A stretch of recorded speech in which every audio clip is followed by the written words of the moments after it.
নমস্কাৰ এই মুহূৰ্তত আহি পৰিছে ৰাতিপুৱাৰ কেইবাটা বিগ ব্ৰেকিং নিউজ। আজি হৈছে 5 মে। গোটেই অসম তথা ভাৰতৰ বিভিন্ন প্ৰান্তৰ পৰা যুগুত হৈছে কেইবাটাও গুৰুত্বপূৰ্ণ খবৰ। এনেবোৰ খবৰ নিতেও পাই থাকিবলৈ চেনেলটি সাবস্ক্ৰাইব কৰি ভিডিঅ'টো এটা লাইক কৰিবলৈ নাপাহৰিব। আজিৰ আমাৰ প্ৰথম খুবেই গুৰুত্বপূৰ্ণ খবৰ হৈছে অসমবাসীৰ বাবে এটা ডাঙৰ খবৰ। হিমন্ত বিশ্ব শৰ্মা অসমৰ মুখ্যমন্ত্ৰী হৈ থকালৈকে অসমত এগৰাকী লাখপতি বাইদেউ থাকিব, এয়া গৌৰৱ গগৈ মন্তব্য কৰিছে। লাখপতি বাইদেউৰ নামত মহিলাসকলক বিশ্বাসঘাতকতা কৰি আছে, ঠগি আছে হিমন্ত বিশ্ব শৰ্মা চৰকাৰে। যেতিয়ালৈকে হিমন্ত বিশ্ব শৰ্মা অসমৰ মুখ্যমন্ত্ৰী হৈ থাকিব তেতিয়ালৈকে কোনো মহিলাই লাখপতি বাইদেউ হ'ব নোৱাৰে। যেতিয়ালৈকে হিমন্ত বিশ্ব শৰ্মা অসমৰ মুখ্যমন্ত্ৰী হৈ থাকিব তেতিয়ালৈকে অসমত এগৰাকী লাখপতি বাইদেউ থাকিব। অসমৰ একমাত্ৰ লাখপতি বাইদেউ হৈছে দিছপুৰত বহি থকা বাইদেউ। দিছপুৰৰ লাখপতি বাইদেউগৰাকীৰ য'তেই চকু পৰে সেইটোৱেই কিনি লয়। স্কুল, বাগান, গড় একো বাগিচা যোৱা নাই। হয় বন্ধুবান্ধৱীসকল, একেই কিন্তু বাচি যোৱা নাই দিছপুৰৰ লাখপতি বাইদেউগৰাকীৰ পৰা। 15 বছৰীয়া মোৰ প্ৰয়াত পিতৃ তৰুণ গগৈ মুখ্যমন্ত্ৰী হৈ থাকিল, কিন্তু নিজৰ নামত নিউজ চেনেল নুখুলিলে, লগতে ৰিজৰ্ট বা চাহ বাগান নুখুলিলে। যিদিনা আমি শাসনলৈ আহিম সেইদিনা প্ৰতিটো হিচাপ লোৱা হ'ব বুলি এনেকুৱাকৈ মন্তব্য কৰিছে গৌৰৱ গগৈয়ে। বিজেপি চৰকাৰৰ বিৰুদ্ধে ফেচবুকত কবিতা লিখিলেও জেললৈ পঠিয়াই দিয়ে। বিজেপি চৰকাৰৰ কোনোবা মন্ত্ৰীক প্ৰশ্ন কৰিলেও সেই সাংবাদিকগৰাকীৰ চাকৰি গুচি যায়। চৰকাৰৰ অত্যাচাৰৰ বিৰুদ্ধে কোনোৱাই কিবা কথা ক'লেই তেওঁক ঘৰত পুলিচ পঠিয়াই দিয়ে। বিজেপি চৰকাৰে ধনবল বাহুবলৰে জনতাৰ মাজত ভয়ংকৰ সৃষ্টি কৰিছে। হয় বন্ধু-বান্ধৱীসকল, কেইবাটাও গুৰুত্বপূৰ্ণ মন্তব্য কৰিছে গৌৰৱ গগৈয়ে। বিজেপি চৰকাৰৰ ধনবল আৰু বাহুবলৰে জনতাৰ মাজত ভয়ৰ সৃষ্টি কৰিছে নেকি? জনতাই কি ক'ব? উন্নয়নৰ সলনি ভগৱান ৰামৰ নামত ভোট বিচাৰি ফুৰিছে এতিয়া বিজেপিয়ে। এফালে ভগৱানৰ নাম লয়, আনফালে দুখীয়া দৰিদ্ৰৰ ওপৰত অত্যাচাৰ কৰে অহংকাৰী বিজেপি চৰকাৰে। বিজেপি চৰকাৰৰ পৰিৱৰ্তনৰ নামত ধনী মানুহ আৰু ধনী হৈ গ'ল, দুখীয়া মানুহ আৰু দুখীয়া হৈ গ'ল। ক'ত গ'ল মোদীৰ 15 লাখ টকাৰ প্ৰতিশ্ৰুতি? ক'ত গ'ল গছ পুলি ৰুলে 10,000 কোটি টকা দিম বুলি কোৱা হিমন্ত বিশ্ব শৰ্মাৰ প্ৰতিশ্ৰুতি? উদ্ধত ভাষণেৰে নৰেন্দ্ৰ মোদী আৰু হিমন্ত বিশ্ব শৰ্মাক থকা সৰকা গৌৰৱ গগৈৰ। লাখপতি বাইদেউৰ নামত মহিলাক বিশ্বাসঘাতকতা কৰি আছে, ঠগি আছে হিমন্ত বিশ্ব শৰ্মা চৰকাৰে।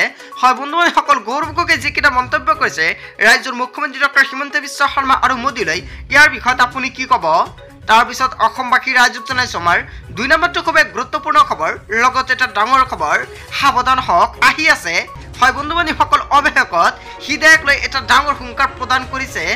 সাৱধান, আহি আছে হৃদয়া। এইবাৰ আহিল ঘূৰ্ণী বতাহ হৃদয়া। মুহূৰ্ততে কালৰূপ ল'ব পাৰে হৃদয়াই। ঘণ্টাত 92ৰ পৰা 148 কিলোমিটাৰ বেগত আহিছে ঘূৰ্ণী বতাহ হৃদয়া। ভাৰত মহাসাগৰত উৎপত্তি হৈছে ঘূৰ্ণী বতাহ হৃদয়া। ভাৰত মহাসাগৰৰ দক্ষিণ অংশত হৃদয়াৰ উচ্চ। সাৱধান, আহি আছে হৃদয়া। যদি আপোনাৰ ৰাজ্যত এনেকুৱাকৈ প্ৰভাৱ পৰিছে হৃদয়াৰ, তেনে ক্ষেত্ৰত নিশ্চয় আপুনি কমেণ্ট কৰি জনাব। তাৰপিছত অসমবাসী ৰাইজক জনাইছো আমাৰ 3 নম্বৰটো খুবেই গুৰুত্বপূৰ্ণ খবৰ, লগতে এটা ডাঙৰ খবৰ। বটদ্ৰৱাত বুলডোজাৰে ঘৰ ভাঙি বিপদত হিমন্ত বিশ্ব শৰ্মাৰ চৰকাৰ। হয় বন্ধু-বান্ধৱীসকল, আন এটা বিগ আপডেট মুকলি আহিছে। বটদ্ৰৱাত বুলডোজাৰে ঘৰ ভাঙি বিপদত পৰিছে ৰাজ্যৰ মুখ্যমন্ত্ৰী ডক্টৰ হিমন্ত বিশ্ব শৰ্মাই। 30 লাখ টকাৰ ক্ষতিপূৰণ দিব লাগিব চৰকাৰে, কঠোৰ গুৱাহাটী উচ্চতম ন্যায়ালয়। বটদ্ৰৱাৰ কাণ্ডৰ ক্ষতিগ্ৰস্তক লৈ ক্ষতিপূৰণ দিয়াৰ কঠোৰ নিৰ্দেশনা জাৰি কৰিছে। 14 মেৰ ভিতৰত ক্ষতিপূৰণৰ নিৰ্দেশ উচ্চতম ন্যায়ালয়ৰ। মুঠ 7 ঘৰৰ মানুহক 30 লাখ টকাৰ ক্ষতিপূৰণ দিয়াৰ নিৰ্দেশ আদালতৰ তৰফৰ পৰা। বটদ্ৰৱাত বুলডোজাৰে ঘৰ ভাঙি এতিয়া বিপদত পৰিছে ৰাজ্যৰ মুখ্যমন্ত্ৰী ডক্টৰ হিমন্ত বিশ্ব শৰ্মাৰ চৰকাৰে। তাৰপিছত অসমবাসী ৰাইজক জনাইছো আমাৰ 5 নম্বৰটো খুবেই গুৰুত্বপূৰ্ণ খবৰ, লগতে এটা ডাঙৰ খবৰ। মই 4টাকৈ কোভিচিল্ড লৈছো, কিন্তু মোৰ একো হোৱা নাই। কেইবাটাও গুৰুত্বপূৰ্ণ মন্তব্য কৰিছে ৰাজ্যৰ মুখ্যমন্ত্ৰী ডক্টৰ হিমন্ত বিশ্ব শৰ্মাই। কোভিডক লৈ এটা ডাঙৰ চৰ্চা লাভ কৰিছে পাৰাচুকেৰিয়াক লৈ, কিন্তু অৱশেষত ৰাজ্যৰ মুখ্যমন্ত্ৰী ডক্টৰ হিমন্ত বিশ্ব শৰ্মাই এটা ডাঙৰ মন্তব্য কৰিছে। আপুনি কোভিডশিল্ড লৈছিল নেকি? কোভিডশিল্ডক লৈ ৰাজ্যৰ মুখ্যমন্ত্ৰী ডক্টৰ হিমন্ত বিশ্ব শৰ্মাৰ ডাঙৰ মন্তব্য। কোভিডশিল্ডৰ কোনো পাৰ্শ্বক্ৰিয়া নাই বুলি এয়া মন্তব্য কৰিছে ৰাজ্যৰ মুখ্যমন্ত্ৰী ডক্টৰ হিমন্ত বিশ্ব শৰ্মাই। কিন্তু যিখন কোম্পানীয়ে কোভিডশিল্ডটো বনাইছিলে সেইখন কোম্পানীয়ে কিন্তু কৈছে যে ইয়াতে পাৰ্শ্বক্ৰিয়া আছে। মই কোভিডশিল্ড লৈ তন্দুৰুস্ত হৈ আছো বুলি এয়া মন্তব্য কৰিছে ৰাজ্যৰ মুখ্যমন্ত্ৰী ডক্টৰ হিমন্ত বিশ্ব শৰ্মাই। ইংৰাজী শব্দটো নপৰা কাৰণেই বাওঁপন্থীসকলে যি টি প্ৰচাৰ কৰি আছে। মই 4টাকৈ কোভিডশিল্ড লৈছো, মোৰ একোই হোৱা নাই। হয় বন্ধু বান্ধৱীসকল, ৰাজ্যৰ মুখ্যমন্ত্ৰী ডক্টৰ হিমন্ত বিশ্ব শৰ্মাই কোভিডশিল্ডক লৈ যিটো মন্তব্য কৰিছে আপুনি কি ক'ব? যদি আপোনাৰ পাৰ্শ্বক্ৰিয়াক লৈ কিবা মন্তব্য কৰিব লগা থাকে নিশ্চয় কমেণ্ট কৰি জনাব। তাৰপিছত অসমবাসী ৰাইজক জনাইছো আমাৰ 6 নম্বৰটো খুব গুৰুত্বপূৰ্ণ খবৰ, লগতে এটা ডাঙৰ খবৰ। নৰেন্দ্ৰ মোদীয়ে মোৰ পিতৃ ৰাজীৱ গান্ধীক কেনেকুৱাকৈ দেশোদ্ধাৰী ক'ব পাৰিলে কেইবাটা গুৰুত্বপূৰ্ণ মন্তব্য কৰিছে। হয় বন্ধু বান্ধৱীসকল, ৰাজীৱ গান্ধীক নৰেন্দ্ৰ মোদীয়ে দেশোদ্ধাৰী বুলি কোৱাক লৈ এইবাৰ আৱেগিক হৈ পৰিছে প্ৰিয়ংকা গান্ধীয়ে। নিৰ্বাচনী সভাত মঞ্চতে আৱেগিক হৈ পৰিল প্ৰিয়ংকা গান্ধীয়ে। প্ৰধানমন্ত্ৰী নৰেন্দ্ৰ মোদীক এইবাৰ উভতি ধৰিলে কংগ্ৰেছৰ নেত্ৰী প্ৰিয়ংকা গান্ধী। প্ৰধানমন্ত্ৰী নৰেন্দ্ৰ মোদীয়ে মোৰ পিতৃ ৰাজীৱ গান্ধীক কেনেকৈ দেশোদ্ধাৰী ক'ব পাৰিলে? দেশোদ্ধাৰী কোৱাৰ বাবে কেইবাটাও গুৰুত্বপূৰ্ণ মন্তব্য কৰিছে প্ৰিয়ংকা গান্ধীয়ে। ৰাজীৱ গান্ধীয়ে মাতৃৰ সম্পত্তিৰ লোভত আইন সলাইছিল বুলি কোনখন মুখেৰে ক'বলৈ পাৰিলে প্ৰধানমন্ত্ৰী নৰেন্দ্ৰ মোদীয়ে? মই 19 বছৰতে মোৰ শ্বহীদ পিতৃৰ শৰীৰৰ টুকুৰা টুকুৰ অংশ দেখিবলৈ পাইছিলোঁ। দেশৰ বাবে মই মোৰ পিতৃক পঠিয়াই দিছিলোঁ, কিন্তু মই মোৰ দেউতাৰ শৰীৰৰ টুকুৰা টুকুৰ অংশহে উভতাই পালোঁ। নৰেন্দ্ৰ মোদীয়ে মোৰ পিতৃ ৰাজীৱ গান্ধীক দেশোদ্ধাৰী বুলি কোৱাটো কেনেকুৱাকৈ সহ্য কৰিম? শ্বহীদ কাক কয় সেয়া মই জানো, নৰেন্দ্ৰ মোদীয়ে নাজানে। দেশপ্ৰেম কি আমাক সেয়া শিকাব নালাগে নৰেন্দ্ৰ মোদীয়ে। আমাক প্ৰধানমন্ত্ৰী নৰেন্দ্ৰ মোদীয়ে একো কৰিব নোৱাৰে। নৰেন্দ্ৰ মোদীয়ে আমাক ভয় খুৱাবলৈ বহুত চেষ্টা কৰিলে কিন্তু একো কৰিব নোৱাৰিলে। আমি নৰেন্দ্ৰ মোদীলৈ ভয় নকৰোঁ।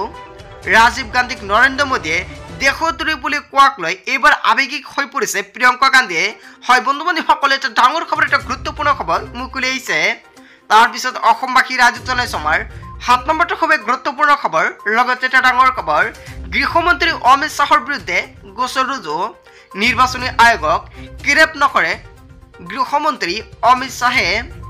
নিৰ্বাচনী নীতি নিয়ম ভংগ কৰি নিৰ্বাচনী প্ৰচাৰ, অমিত শ্বাহৰ এনেকুৱাকৈ এটা ডাঙৰ অভিযোগ উত্থাপন হৈছে। শিশুৰ সহায়ত চলালে নিৰ্বাচনী প্ৰচাৰ। তেলেংগানাত নিৰ্বাচনী প্ৰচাৰ চলাবলৈ ব্যৱহাৰ কৰিছিল শিশুক। হায়দৰাবাদত মাধৱীলতাৰ হৈ শিশুক লগত লৈ প্ৰচাৰ কেন্দ্ৰীয় মন্ত্ৰী গৰাকীৰ। ইতিমধ্যে নিৰ্বাচনী আচৰণবিধি ভংগ কৰাৰ অভিযোগ ৰুজু কৰা হৈছে এই গোচৰ। হায়দৰাবাদৰ প্ৰাৰ্থী মাধৱীলতাৰ বিৰুদ্ধে ৰুজু কৰা হৈছে এই গোচৰ। নিৰ্বাচনী আয়োগ গ্ৰেপ্তাৰ নকৰে অৱশেষত গৃহমন্ত্ৰীয়ে, তাৰ বাবেই ৰুজু কৰা হৈছে গোচৰ। হয় বন্ধু বান্ধৱীসকল, গোটেই অসম তথা ভাৰতৰ বিভিন্ন প্ৰান্তৰ পৰা যুগুত হৈছিল কেইবাটাও গুৰুত্বপূৰ্ণ খবৰ। এনেবোৰ খবৰ নিতৌ পাই থাকিবলৈ চেনেলটি ছাবস্ক্ৰাইব কৰি ভিডিঅ'টো এটা লাইক কৰিবলৈ নাপাহৰিব। লগতে যদি ফেচবুক পেজৰ পৰা চাই আছে নিশ্চয় ফেচবুক পেজটো ফলো কৰি দিব। চ' থেংক ইউ ফৰ ৱাচিং ফুল ভিডিঅ'।